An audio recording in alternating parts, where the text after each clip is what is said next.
Welcome to episode 2 of Suedo Philosophics, which is like pseudo-philosophics, except it's more stylish and harder to clean. And the purpose of this episode is to reassure anybody out there who will be losing their livelihoods if they haven't already, and the fundamental despair and futility and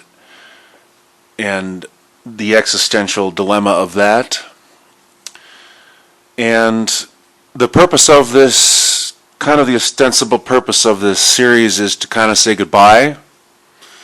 And the purpose of saying goodbye is not to be dramatic. It's a sobering acknowledgement of the fact, the likelihood rather, that I will probably never see anybody that is listening to this who I've met, with a couple of exceptions, people that are down here in Mexico, who I know that I would like to see again.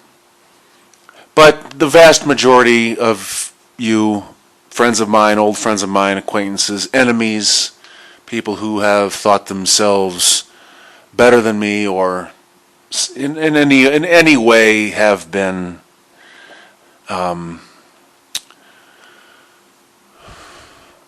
I don't know how to put it, rude. That's not the word, but you get the point. We will never meet again, in all likelihood.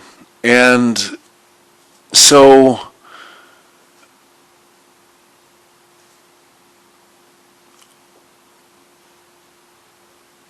what is that verse? I just wanted to, on our way out the door, in case this is it, and this is it, and it's going to be it, and probably never going to meet in person again. But if this is it for real, and things get real weird over the next few months, before the winter is over, and God knows what kind of atrocities or nightmarish circumstances can come down.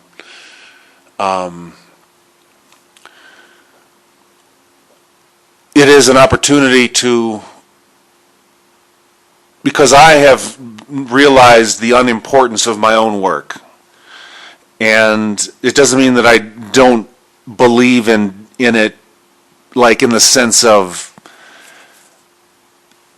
repenting from what it is that I do. I just genuinely don't believe in it anymore. And it's a result of years of having of having to kind of constantly explain yourself and justify yourself. And this is what I'm trying to say, I think. The world has invalidated what I do. And I mean, not just me, but people that do what I do, who are extremely numerous, right? And it has made it into something that, dilettantes and amateurs and can fool themselves into thinking that they can do because they've got an app on their phone that puts their voice in tune or something. The point is to say that when the world invalidates you, it's okay. The world is just the world. It's not God. It's not the be-all, end-all, the end-all, be-all, whatever it is. It's not the end. It's not the final arbiter of your worth, of my value, of your value. It's not the judge. It's in fact on trial. That's why it's all coming down. So this is an opportunity for us to set aside our worldly endeavors and to be liberated from them and to find true freedom in forgiveness and repent and be free of sin. Because a lot of times when you're getting paid, it's distracting, right? I mean, I wouldn't necessarily know. I've had 100 million jobs, but nothing that would, that is like I've stuck with, and and there's a lot of the van life. I chose it at first to get more work done, incidentally. It wasn't a choice of trying to step away from responsibility. In fact, I chose it so that I could get more done, because I was exhausted from my telemarketing job, and which is tiresome, especially for a singer, because you're talking all day, and it was exhausting, and in fact, then it worked at first. I got a lot more done. Living in a car, it wasn't even a van; it was a Ford Taurus in L.A. And became kind of used. I've got now, and I did it so long, and I just never was able to break out of it. And I had a million little jobs in the meantime. The point is to say that's all a tangent. The point is to say that I've never been validated by the world, and in all likelihood, neither have you. And it's actually a blessing in disguise. And I think it's Winston Churchill who once said, well, it is, I think, rather effectively disguised, this blessing that you're talking about. And it is. It is an extremely good disguise. It's hard to see through. It's convincing. It looks like a scary face. It looks like the goblin or the demon. But in fact, it's a blessing in disguise, because there is no longer any motive to disregard the Spirit, to disregard the need to repent, to disregard the need to stop building more, bricks, walls. I'm not using that as a metaphor. I just, the more product to making no books, to making many books, and much study is tiresome, wearisome to the flesh. Paraphrase. I think it's Ecclesiastes somewhere. It's very tiresome to continually write, to continually punch a clock, to continually, whatever it is that your job is, whether it's just a job or a relatively fulfilling career or whatever it is, it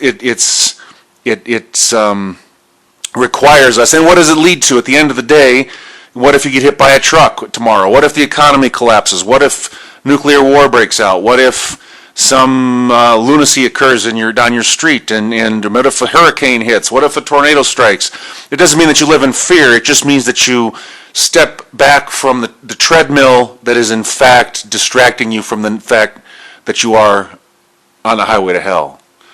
And perhaps not getting paid or validated in the world's sense is perhaps the best thing that ever happened to us, because now we can be validated by God. If this is it, what if this is it? What if we're not going to make it through the winter? What if we're never going to see each other ever again? What if this is the last time I ever record anything? This 10, hopefully 10-minute or less video. Where are we? 7:50 something. What if this is it? And then, are we going to be? Am I going to? Is Jack Nicholson going to stand at the gates of heaven with an Oscar in his hand, saying I was a great actor? Are you going to stand there with a Grammy and say, look at my poetry? And no, we're not. And so it's good. It's an opportunity for us to be free, so that when the devil and his functionaries and his legalistic little minions who like to nitpick and like to throw Molotov cocktails and like to imprison and like to cancel, it's kind of they cancel you off of their police station bulletin boards. I don't quite see the like Nelson in The Simpsons. I don't see the punishment, kicking me off of Twitter. I'm like, why are you on Twitter?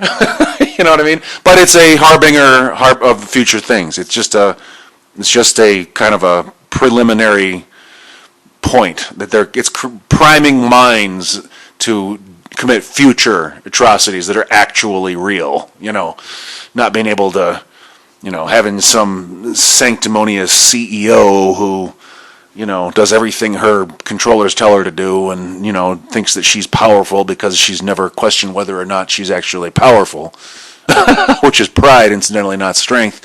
Those people they're everywhere. But you and me can meet again if we repent, if we surrender our ego, our work, stop thinking that we're going to make the world a better place, that we're going to write our way into a utopian paradise, that we're going to chant our way, that we're going to stop using plastic bags unto the salvation of the world. Some of these things are not bad things to do. Some of them might be bad, some of them are not bad, but they're not going to save the world.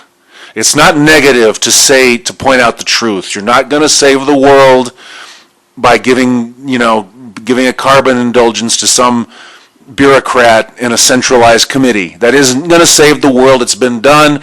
It didn't work. The 90 million times it's been tried in the past, or whatever the number is, it's numerous, right? It isn't going to work now, and it's not going to work when the Antichrist comes on the scene, whenever that happens, and demands constant total compliance on all, or at the penalty of death, instant death, and public humiliation, and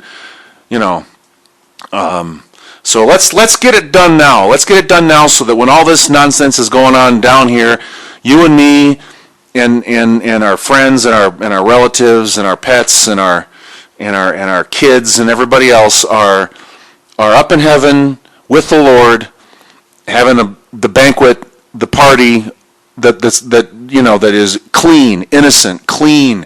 We don't have to. We can be free of wickedness. We don't have to sin. We don't have to want. Do you want to sin? I mean, I know a lot of you do. But to the few of you who don't, you don't have to, and we can hold on just a little longer, and the Lord's going to take us out of here one way or the other. It might be the rapture, it might be a car wreck, it might be a heart attack. Don't take the death shot, and don't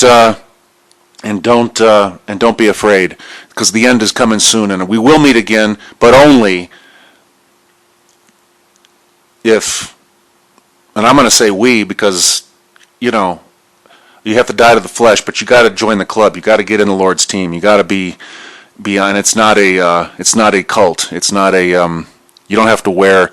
Jesus, God, did not create every tree in the history of trees to be different, so that you and me can be cookie cutter exactly the same. He didn't create every snowflake in the history of snow to be different, so that you and me can walk around in the same clothes with the same haircut and the same pair of shoes, saying the same thing. That doesn't mean that we indulge every whim as it crosses our fancy, and that we are divine characters in and of ourselves. We are not divine. But the one who is divine created us to be free and individual, and we can live there forever, but we have to repent, and we have to accept Christ into our hearts, and we have to do it post-haste. Thanks for listening. I hope to see you soon in heaven, because I strongly doubt, unless you are one of the handful of people I know down here in Mexico, I strongly doubt that we will ever meet again in this life. So, see you upstairs, amigos. Vaya con Dios.